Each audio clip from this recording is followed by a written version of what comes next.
অসমত বাৰিষা দয়ালু হৈ পৰিছে কৃষক আৰু কৃষকসকলৰ বাবে, কিন্তু আনফালে দিয়ে দুখৰ কাহিনীলৈ উত্থান।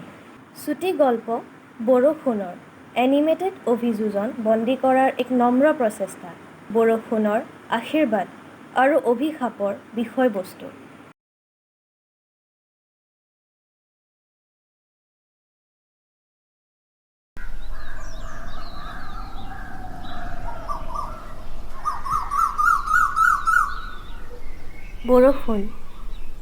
বৰষুণ যাক প্ৰণৱৰ বৰ প্ৰয়োজন আছিল।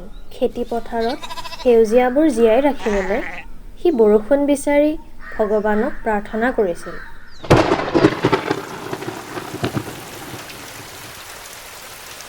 বৰষুণ আহিল।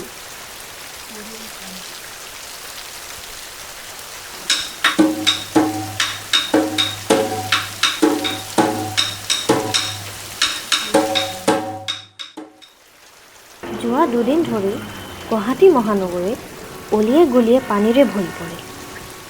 গুৱাহাটী চহৰত থাকে প্ৰণৱৰ বাল্যকালৰ বন্ধু কেশৱ।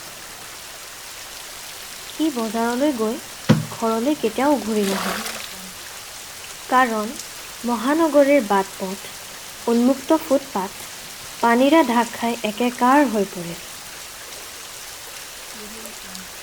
অসমত বানপানীৰ ফলত ক্ষতিগ্ৰস্ত হৈছে ১৭ লাখ লোকৰ। সামান্য বা কোনো সহায় নোহোৱাকৈ আৰু প্ৰতি বছৰে প্ৰায় ৫০ৰ পৰা ১০০ জন লোকৰ মৃত্যু হয়।